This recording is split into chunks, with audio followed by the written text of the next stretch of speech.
NACAC 2022 would not have been possible. All of this would not have been possible without our Chief Experience Officer. I am so excited to introduce to you someone we have been working with who really, Shantel Goodman-Luckett, your vision is really behind all of this. What is it like to be here on day 3 and see your vision come to life in such an epic and beautiful way? So first, I'm going to say, I can't take credit for all of this. That's who I am. It is, our CEO, Angel Perez, along with the rest of the NACAC staff, our board, and just our members who've been giving us input over the past year, since conference last year, and just over time. This is what we need. So this is our response to that. And my own theme, I know the theme of the conference is resilience, but my personal theme is intentionality, because we planned, this is not a lather, rinse, repeat conference. We were very intentional about every experience here at the conference. So from what folks are seeing on the main stage, the education sessions, again, with the help of our members, to what you see on the expo floor and so forth. And I also, we couldn't have done it without the Houston Local Arrangements Committee. And so they joined us as part of the planning committee for the conference. And I mean, they're the true experts about Houston. And they've shared such great information. They have volunteered to, so they are managing the closing reception today, or the closing social that we're going to have along Avenidas, which is going to be amazing. They also helped us in terms of identifying different local organizations that our attendees can support. So yeah, it's great. But it takes a village. It takes a village. And that's maybe totally fair. Maybe a small city. I don't know, but yeah. Well, some credit. Let's give some credit where credit is Yeah, due. I know. I can't. It's hard for me to take full credit, because I just know what went into this. Absolutely. And how meaningful this is to the team. And I know you were talking about Houston and the city being so involved, and Houston itself is one of the most diverse cities in the country. Yes. And I think something that really stood out to me over the last couple of days is all the diversity from more than 40 countries all over the world, from different groups. Yesterday we spoke to the AAPI special interest group, and just hearing experiences from people who were maybe 10, 20 years ago. There was a couple of us, and now there are more than 80 people part of this group, and we get to meet here at NACAC every year and just continuing to grow and represent, a lot of groups that maybe were not represented for so long. Exactly. That is so meaningful. And the more time I spend with our members and just having conversations, right, with them, I personally learn so much, and it inspires me. It inspires our team to just want to work harder, right? I think conference to me, for our members, is our opportunity to just bring them happiness for 3 days, right? Because I know that, especially our school counselors, it is so stressful right now. We're not completely out of the woods in terms of the pandemic, and this is our opportunity to bring people joy. As Angel said the other day on stage, and I'm just glad that we can do that, And I know that I feel sad saying we are wrapping up today. It's our final day. What do you think is really standing out to you Angel Perez saying, I want to bring people joy, and when I saw him on the floor a couple of days ago, and he said the same thing. That is probably my biggest takeaway from the last couple of days, is the leaders and the organizations and the sponsors who made this happen.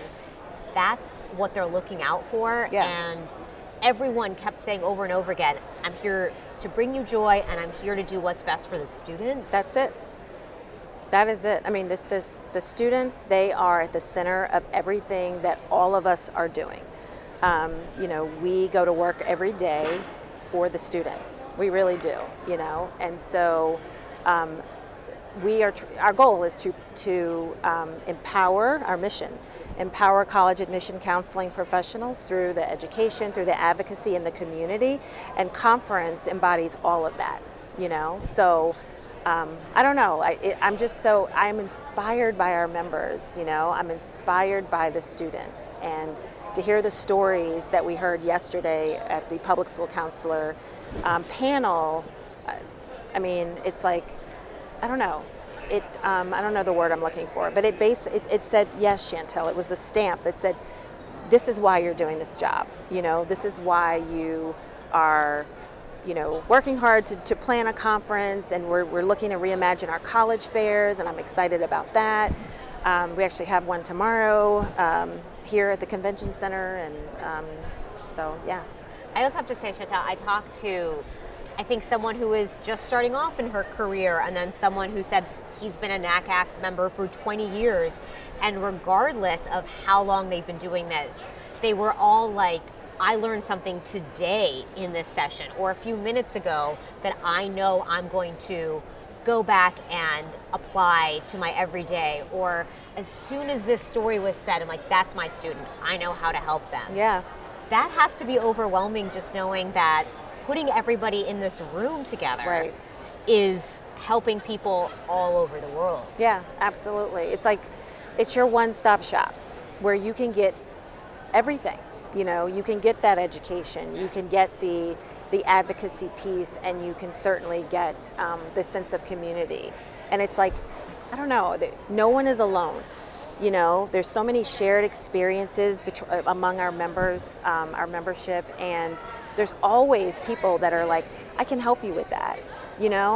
I can help you with that. So our more seasoned members, there's obviously value.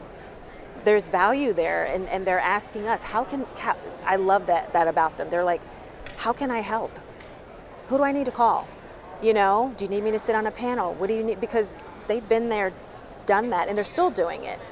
And there's something to be said about all of the wisdom that they have and that they can lend to those that are new, our next generation of college admission counseling professionals. So, and it's that sense of community. I know the word that you just used. I was blown away by organic conversations. I talked to two authors who said they met at NACAC 10 years ago, and now they have a book together.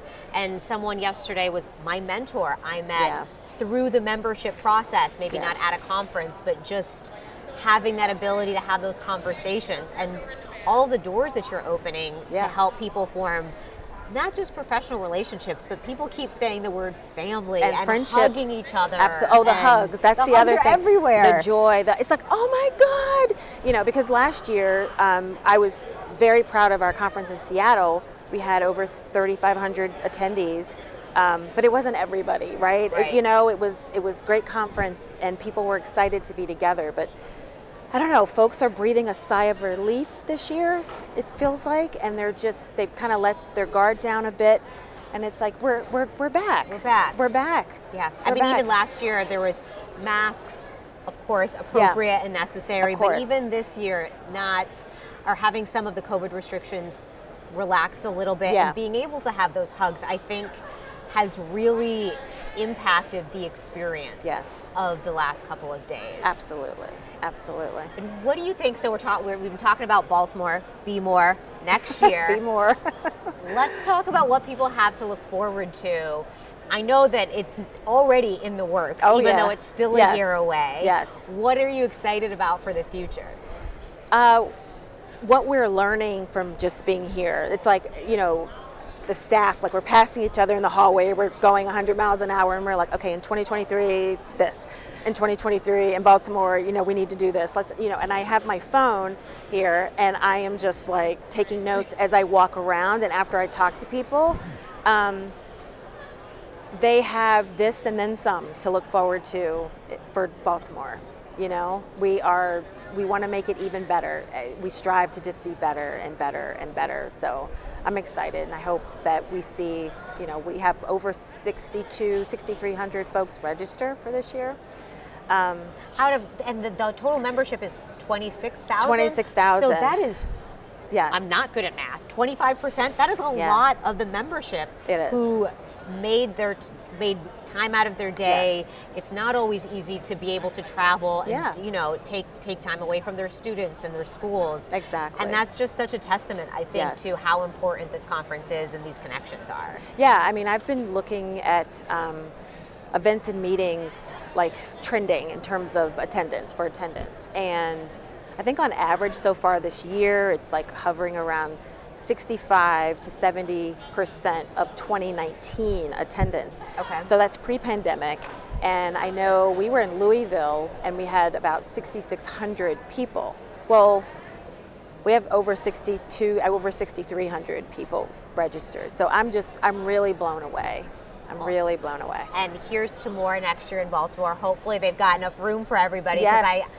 It seems like everybody's like, oh, next, I'm going to go back and tell more of my team to come next year. Yes. Or go Yes. talk to my university and say, this is important. We need to take these 3 or 4 days and make sure that we make this a priority. Yeah, and we're trying to do everything we can to make conference accessible for everyone, And I know that our public school counselors, they've been very vocal about the need for assistance from NACAC in terms of not only helping them afford conference, but advocating on their behalf,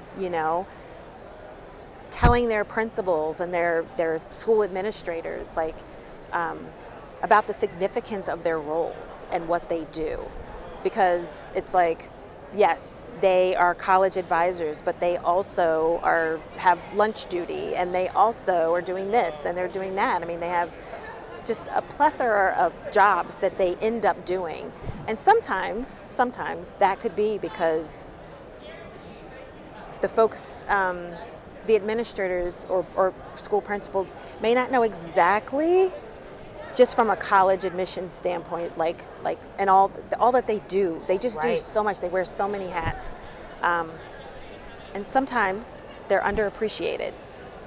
I mean, even the fact that also is still sticking in my mind is, on average, a counselor has 400 plus students. Yes. So the amount Yes. of work that they are doing, Yes. I had no idea. And that Yes. is, Yes. I don't even know how you tackle something like that. Yeah.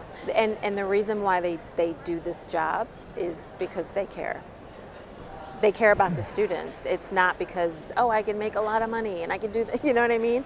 I'm getting recognized on No, all the time, right? They do this. They do that job because of the impact they can have on this student in terms of getting them from, the secondary to attaining a post-secondary degree. So for me, there's a special place in my heart for public school counselors, especially because I'm like, I want as many as possible to have this experience. And their resilience is unmatched, right? So, yeah. And I love the opportunity that they all have to share their stories because Yes. of a place like this. Yes, exactly. Thank you so much Yes. for everything. And the Chief Experience Officer feels like the most appropriate, because really what you've created here is an experience and a memorable one. And I Yes. know that we'll all take home a lot from it. Yes, well, as Maya Angelou said, and actually, this is I have this framed on my wall in the office. It people may forget what you said and what you did, but they'll never forget how you made them feel. And my goal is to make our members feel special, and appreciated. NACAC 2022. It's not going to get better than that, folks. Thank you. Thanks Except a lot. for next year, Baltimore. Baltimore. Maybe we'll top Be it then. more. All right, be Yes. more. All right. Thank you. Thank you.